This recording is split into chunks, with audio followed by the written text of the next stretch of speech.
नमस्कार, मी पंजाब दत्त. तर राज्यातल्या सर्व शेतकऱ्याला सांगितलं होतं की म्हणजे 12 पासून आपण म्हणलो तर 12 ते 20च्या दरम्यान राज्यात भाग बदलत जोराचा पाऊस पडणार आहे. तर पडणारच आहे, पण काय होणार आहे तुम्हाला सांगतो.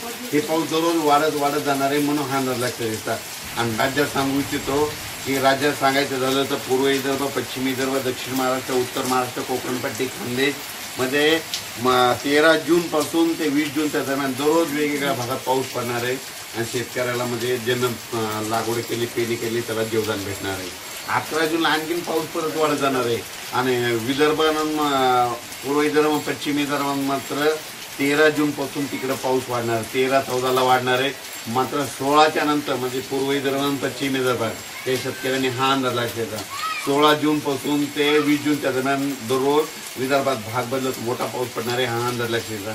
पण 16 ते जूनचा पाऊस हा महाराष्ट्रामध्ये पूर्व विदर्भ, पश्चिम विदर्भ, दक्षिण महाराष्ट्र, उत्तर महाराष्ट्र, कोकणपट्टी, खानदेश सगळ्या विभागामध्ये परत जाणार आहे.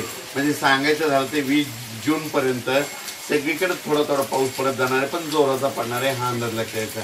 काय झालं, बरेच शेतकऱ्याचे फोन आले की आज पाऊस नाही आला. तर तुम्हाला सांगतो, मी पहिल्यापासूनच अंदाजामध्ये काय केलं, सांगितलं होतं की 7, 8, 9, 10च्या जूनमध्ये भाग बदलत पाऊस पडणार आहे. तर तसंच पाऊस पडायला आहे. आणि आज देखील 10 जून आहे, आज देखील तसाच पाऊस पडला. 11ला थोडा वाढत जाणार आहे, 12ला आणखीन वाढणार आहे, 13ला परत वाढणार आहे, आणि त्याच्यानंतर 14 ते 20 आणखीन खूप वाढणार आहे, म्हणून हा अंदाज लक्षात. सांगताना तुम्ही सांगितलं होतं की भाग बदलत पाऊस पडणार आहे, पण शेतकऱ्यासाठी फायदेशीर असणार आहे.